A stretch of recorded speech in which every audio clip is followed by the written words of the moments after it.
السلام عليكم ورحمة الله وبركاته. الشمار كفوني كبجمتوتا في جالتمتوتا هردفتوتا مهي أرسي تو مرت كيسنو ناجرا توبا ناجرا تنوسنين جتا.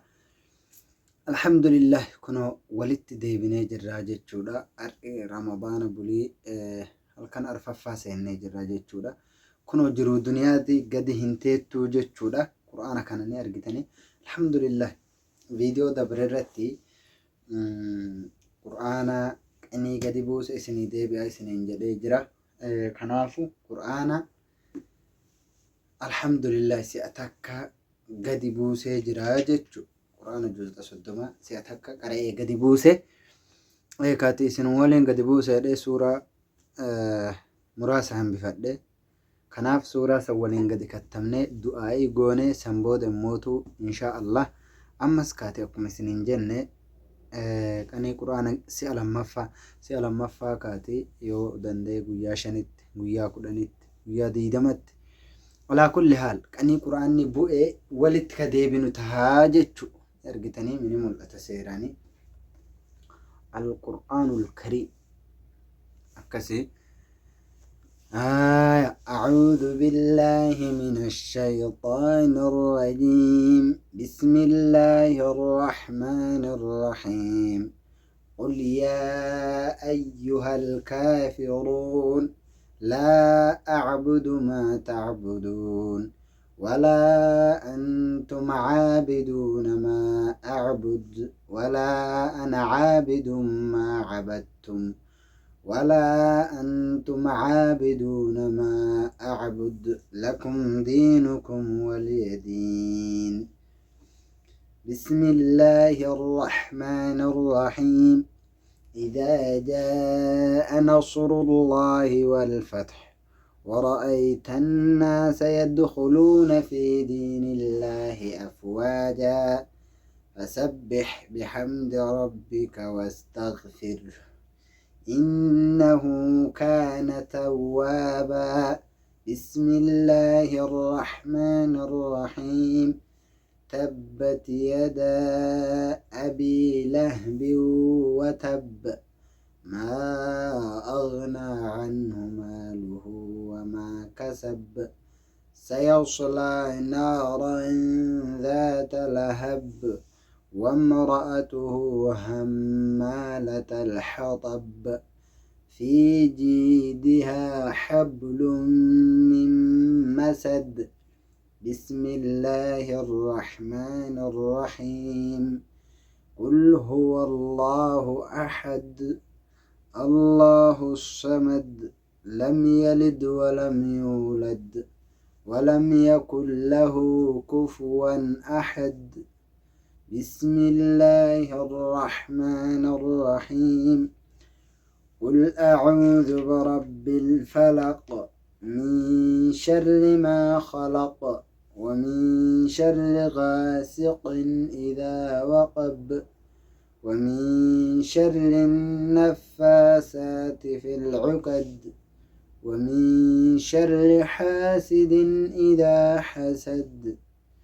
بسم الله الرحمن الرحيم قل أعوذ برب الناس ملك الناس إله الناس من شر الوسواس الخناس الذي يوسوس في صدور الناس من الجنة والناس.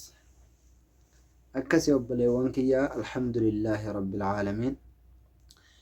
كنو قويا سدي قويا رفع فاجرة ربنا وحلافسو وبليوانكيا رمضان كان كيسا سامد مالي في رمضان كان كيسا ربتي حجاس الجرتون دربتي مدو أقسم القرآن اللي قرأ مالي في قرآن قرؤون واحد ركو هدو سرا فرا لبي هدو سرا هيكا كلام ربي كان حاجة دنديتن اتقرأ والرب سني لافسو حاجة دنديتن قرأ ربي سني هالافسو warroota qara'uu barbaadan kan immoo quraan isin dhib hunda keessanuu rabbiin isinii haa laaffisu maaliif jiruu duniyaati kunoo har'a guyyaa sadii irraa soomne kunoo halkan arfaffaa jirraa jechuudha. Kana waan taateef isiinuu gadi hin teettu jabaannee jechuudha. Saamatuu qabnu du'aa'inis ta'ee dhikriinis ta'ee akkasuma ibaadaa salaata heddummeessuun du'aa'ii heddummeessuun maaliif jiini kun ji'a hundarraa addaa wanni marti yoo khayrii dalagatte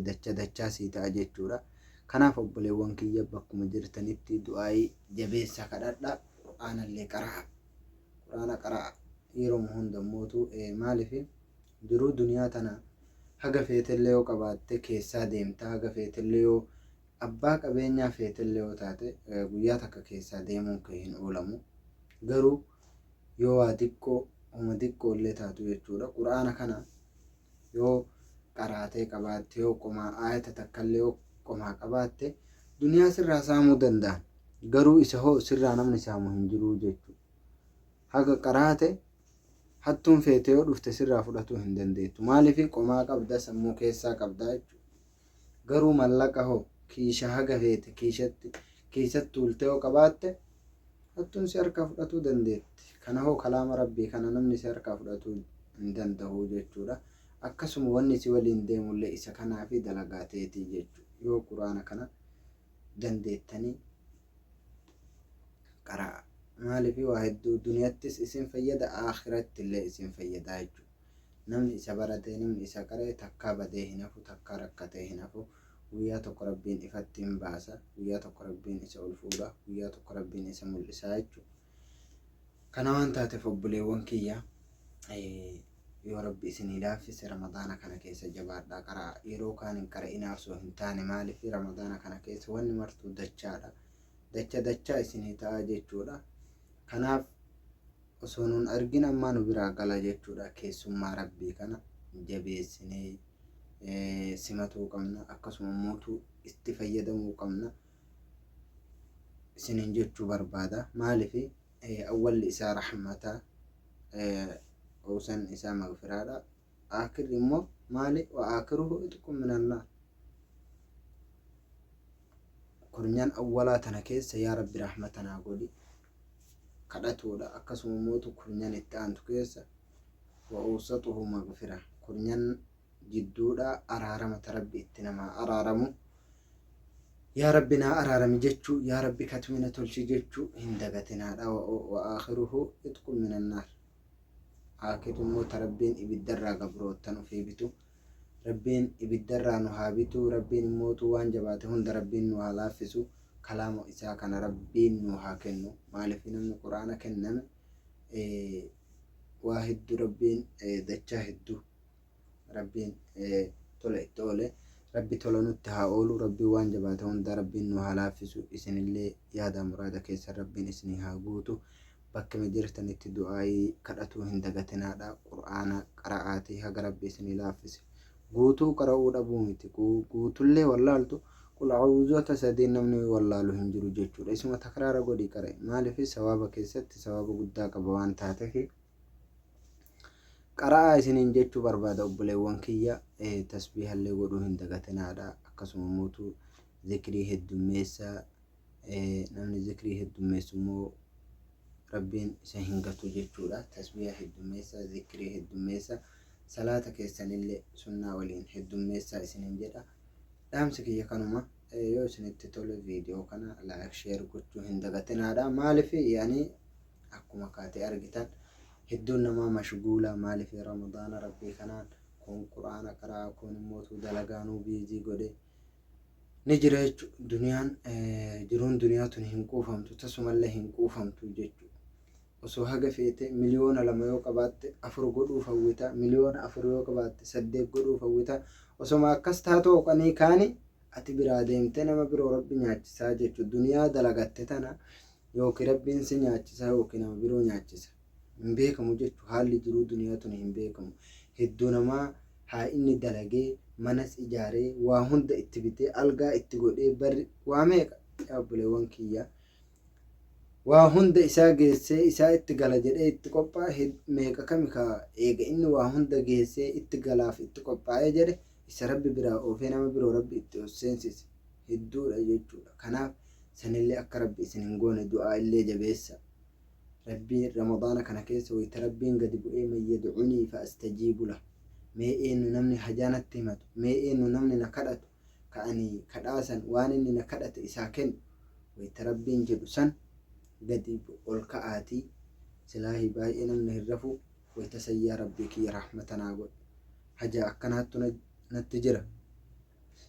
Hajaa akkanaa yaa rabbi naa baasi jedhaati rabbii kana jala harka qabadha. Maaliif namni namarraa hongofta malee rabbi irraa hin hongoftu abadan tasumallee jechuu. Maaliif balbala namaa rabbi sin dhaabini, balbala namaa dhaabatutu nama saalfachiisa. Balbala namaa dhaabattee kadhattee dhabuu caala wanni si gaddisiisus wanni si jibbisiisus hin jiru. Garuu balbala rabbi yoo dhayite hoo balbala rabbi yeroo hunda yoo ankaakkaate guyyama tokko rabbiin waan ati yaadde hunda sii kennaa jechuudha. Guyyama tokko rabbiin si milkeessa. Kanaaf obboleewwan kiyya balbala rabbii tana yeroo hunda dhaabadha, yeroo hunda dhadhaha. Maaliif namni balbala namaa dhaabatu hongahaadha.